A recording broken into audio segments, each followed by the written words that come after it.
Hello and welcome to today's session on International Financial Management. I am Dr. Maruf Ahmed Mir, PhD in Financial Markets and MBA in Finance and Accounts from EMU Aligarh. And at present, I am associated with Asian Business School, Noida as Associate Professor in the area of Finance and Accounts. Dear students, let us discuss the different international business activities.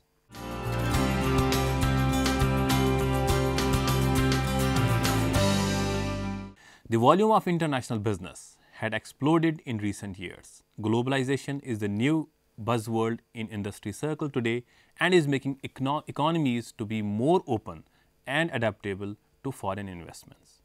The inflow of foreign investments is very important for the economic development of a country. The inflows from foreign investment can be divided into two categories. Number one, foreign direct investment (FDI) or investments made for the purpose of actively controlling property assets or companies located in host countries.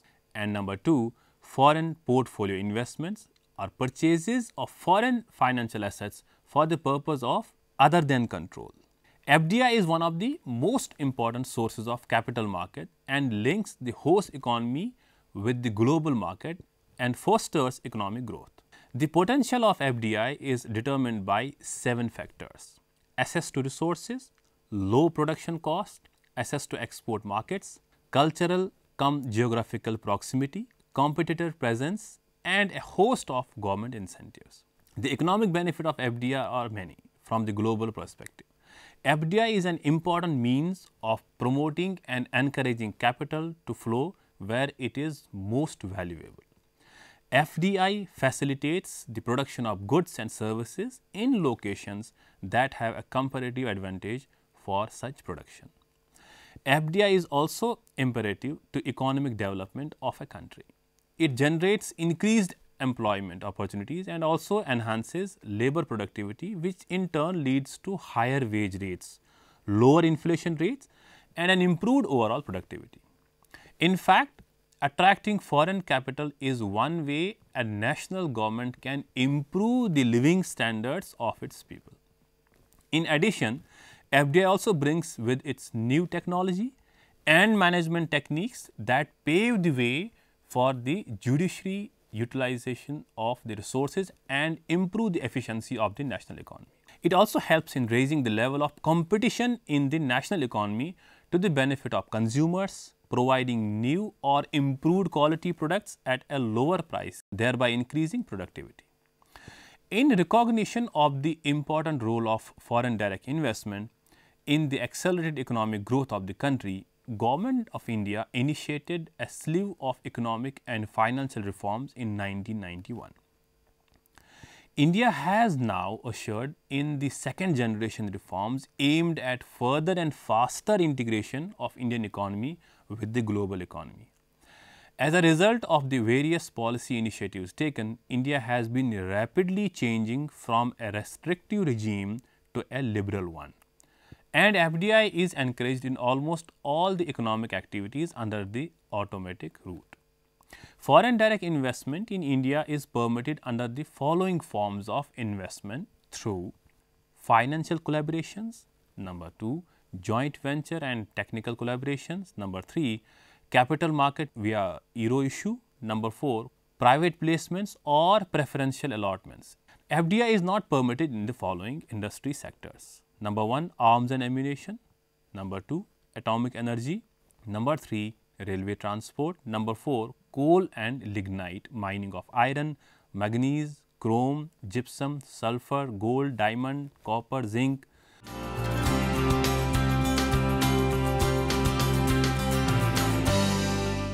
Students, let's discuss now different international business methods. The rapid growth of international business in the last 2 decades has been a challenge for the managers. Managers of multinational enterprises have to establish their presence in foreign locations by entering into some form of contract with an independent enterprise, by creating or acquiring a local enterprise, or by various hybrid combinations. There are various forms of organizations, but keeping in view the general accepted formats, 5 methods by which firms conduct international business activities can be identified. And these 5 are licensing, franchising, joint venture, management contracts, and establishing new foreign subsidiaries. These 5 methods are described as we discuss. Number 1, licensing. A firm in one country licenses the use of some or all of its intellectual property, patents, trademarks, copyrights, brand names to a firm of some other country in exchange for fee or some royalty payment. Licensing enables a firm to use its technology in foreign markets without a substantial investment in the foreign countries. Number 2, students, is franchising. A firm in one country authorizing a firm in another country to utilize its brand names, logos, etc. in return for royalty payment. Number 3 is joint ventures. A corporate entity or a partnership that is jointly owned and operated by 2 or more firms is known as a joint venture. Joint venture allows 2 firms to apply their respective competitive advantage in a given project. Number 4 is establishing new foreign subsidiaries. A firm may also penetrate foreign markets by establishing new operations in foreign countries to produce and sell their products. The advantage here is that working and operations of a firm can be tailored exactly to the firm needs. However, a large amount of investment is required in this method. Number 5th method is management contracts. A firm in one country agrees to operate facilities or provide other management services to a firm in another country for an agreed upon fee.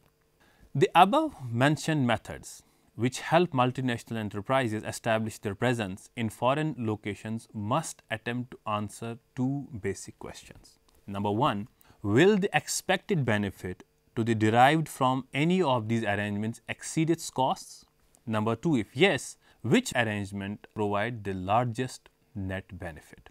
The most frequently used methods to compare the net benefit from any given arrangement is to compare a stream of future costs with a stream of future benefits by discounting them to their present value.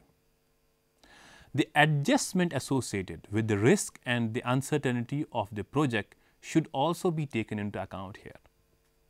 In practice, however, the corporate analysts will realize the problems associated with calculating some costs and benefits due to some hard to quantify factors that may affect the decision.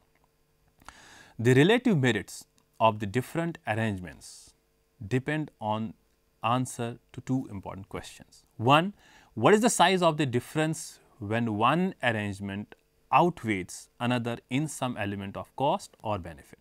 Number 2, if one arrangement is ranked high in one area and low in another area, can some common measure be applied so that a final decision can be reached by the manager? The challenge for multinational manager is to find that form of international business activity that is most consistent with his or her strategy.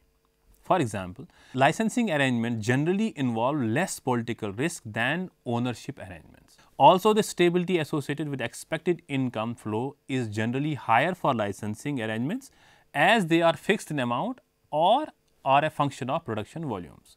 However, in terms of flexibility, the licensing agreement generally imposes a heavier cost on the foreign licensor than do most ownership arrangements. For instance, the foreign licensor may be irrevocably tied during the life of the license to use the licensee as its instrumentality for serving some given markets.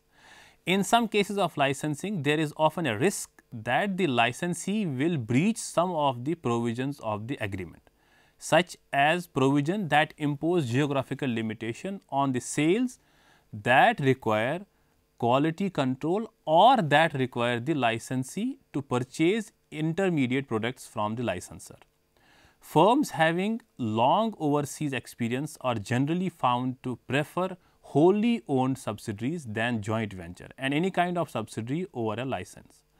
This is so because firms with overseas experience have ready access to the information skills and capital needs to launch a foreign subsidiary. Also, in cases where control is an important and significant factor in decision making, a wholly owned subsidiary may be preferred.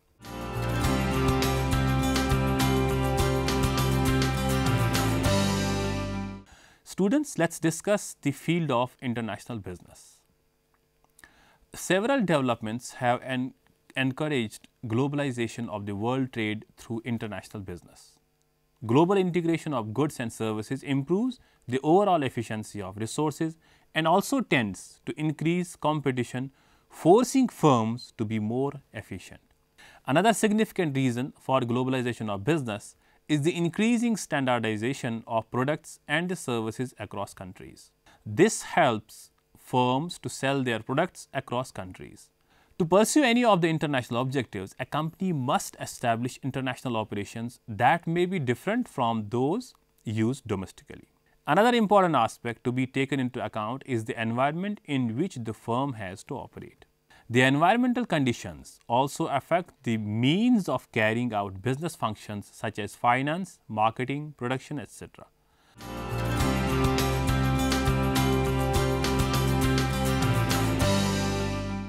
Now we will discuss motivation for international business. There are three primary motivations for firms to pursue international business: to expand sales, to acquire resources, and to diversify sources of sales and supplies. So, the growth potential becomes much greater for the companies that seek out foreign markets.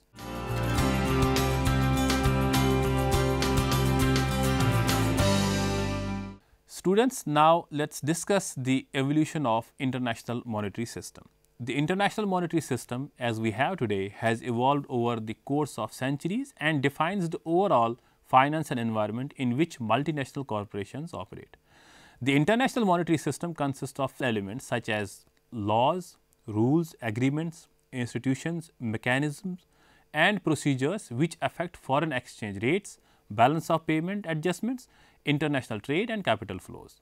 This system will continue to evolve in the future as the international business and political environment of the world economy continues to change.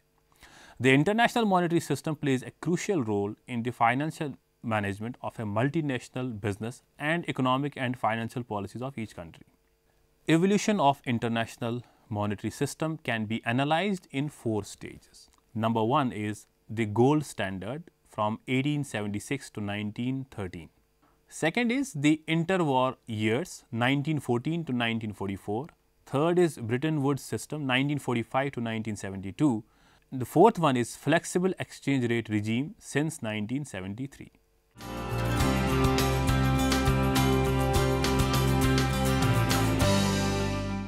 Let's discuss the gold standard, which was from 1876 to 1913. In the early days, gold was used as storage of wealth and also as a medium of exchange.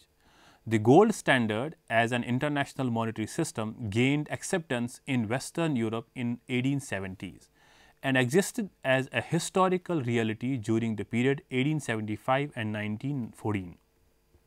The majority of the countries got off gold in 1914 when World War I broke out. The classical gold standard thus lasted for approximately 40 years. The center of the international financial system during this period was London, reflecting its important position in international business and trade. The fundamental principle of the classical gold standard was that each country should set a par value of its currency in terms of gold and then try to maintain this value.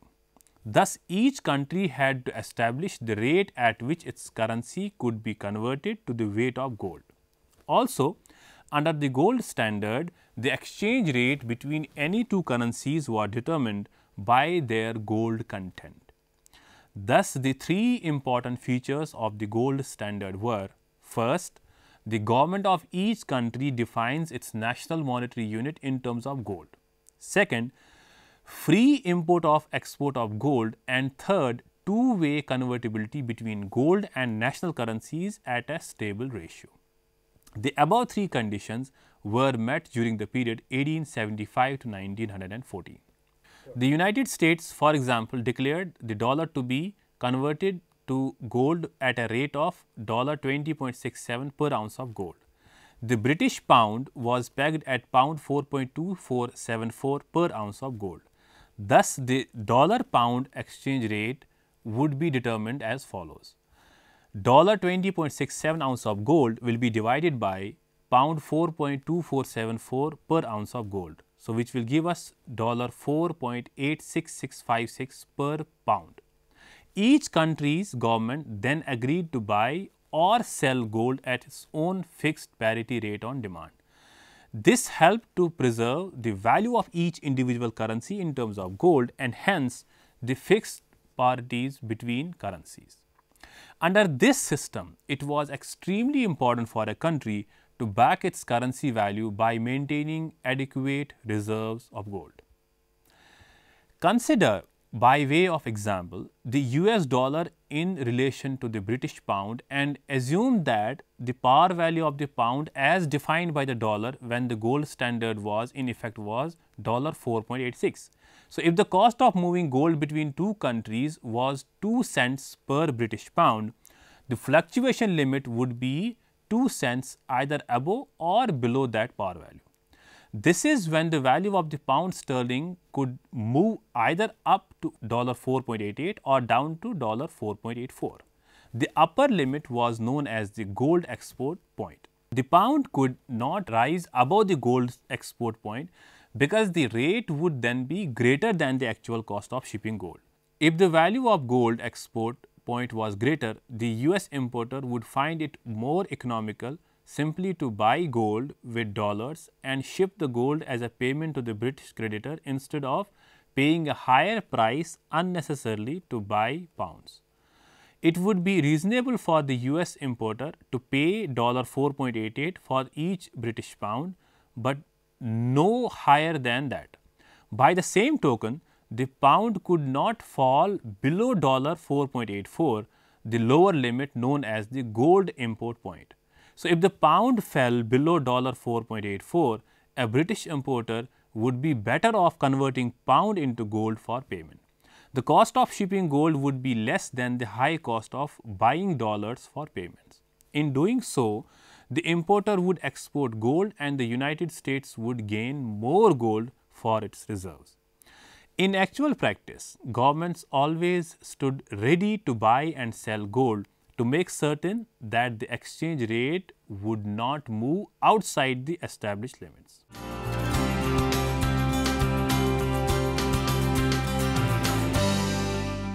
Price specie flow mechanism. The gold standard functioned to maintain equilibrium throughout the so-called price specie flow mechanism, or more approximately the specie flow price mechanism, with specie meaning gold. The mechanism was intended to restore equilibrium automatically. When a country's currency inflated too fast, the currency lost competitiveness in the world market. The deteriorating trade balance due to imports being greater than exports led to decline in the confidence of the currency. As the exchange rate approached the gold export point, gold was withdrawn from reserves and shipped abroad to pay for imports. With less gold at home, the country was forced to reduce its money supply, a reduction accompanied by a slowdown in the economic activities, high interest rates, recession, reduced national income and increased unemployment.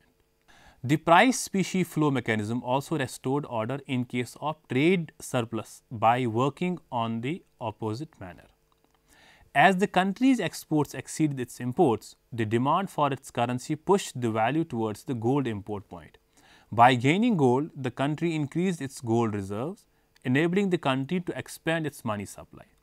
The increase in money supply forced interest rates to go lower while heating up the economy.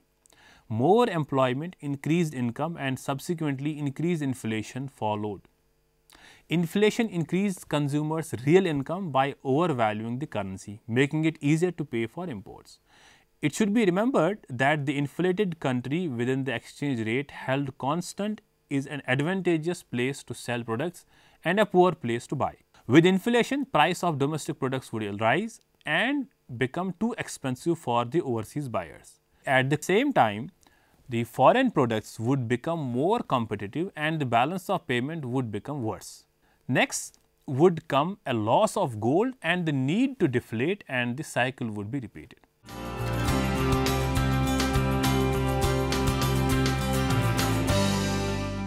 Now, the decline of the gold standard. There are several reasons why the gold standard would not function well over the long run. One problem involved with the price specie flow mechanism. For this mechanism to function effectively, certain rules of the game that govern the operation of the idealized international gold standard must be adhered to.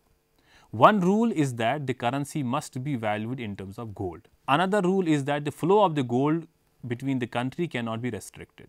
The last rule required the issuance of the notes in some fixed relationship to a country's gold holding. Such rules, however, require the nation's willingness to place balance of payment and foreign exchange considerations above the domestic policy goals, and this assumption at best is unrealistic. Thus, the operations of the gold standard was not automatic or mechanical, as the price specie flow mechanism might lead one to believe because gold is a scarce commodity, gold volume could not grow fast enough to allow adequate amount of money to be created or printed to finance the growth of the world trade. The problem was further aggravated by gold being taken out of reserves for art and industrial consumption, not to mention the desire of many people to own gold. The banning of gold hoarding and public exporting of the gold bullion by President Franklin Roosevelt was not sufficient to remedy the problem. Another problem of the system was the unrealistic expectation that countries would subordinate their national economies to the dictate of gold as well as the external and monetary conditions. In other words, a country with high inflation or trade deficit was required to reduce its money supply and consumption, resulting in recession and unemployment. This was a strict discipline that many nations could not force upon themselves or their population. Instead of having a sufficient courage to use unemployment to discourage imports, importing countries simply insisted on intervention through tariffs and devaluations. Nations insisted on their right to intervene and devalue domestic currency in order to meet the national-wide employment objective. Now, because of the rigidity of the system, it was a matter of time before major countries decided to abandon the gold standard. Starting with United Kingdom in 1931, in the midst of the worldwide recession, with a 12% unemployment rate, the United Kingdom chose to abandon the gold standard rather than exacerbate the unemployment problem. The monetary chaos followed in many countries.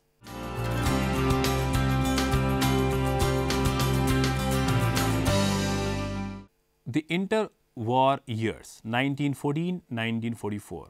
The gold standard as an international monetary system worked well until World War I interrupted trade flows and disturbed the stability of exchange rates for currencies of major countries.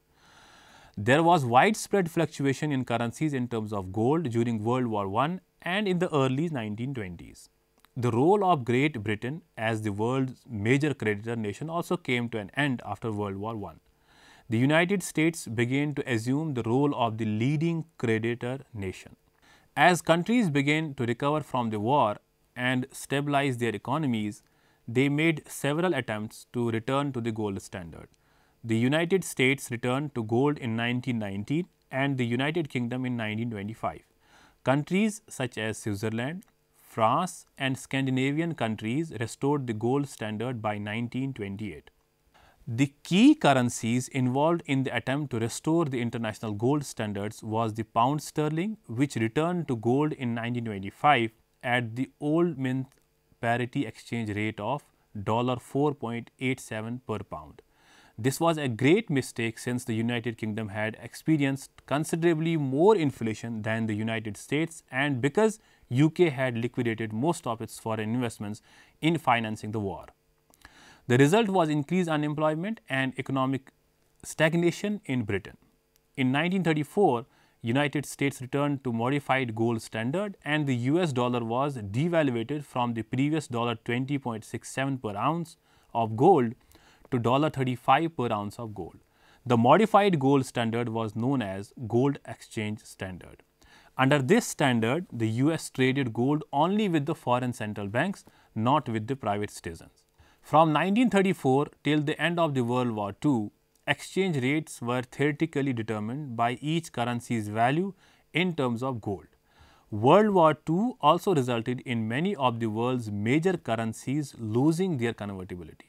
The only major currency that continued to remain convertible was the dollar.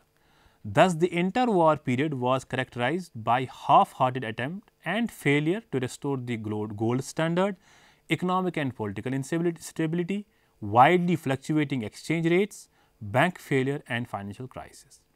The Great Depression of 1929 and the stock market crash also resulted in the collapse of many banks. That is all for today. Hope you have understood, and so we will meet in the next episode with a new topic. Till then, take care.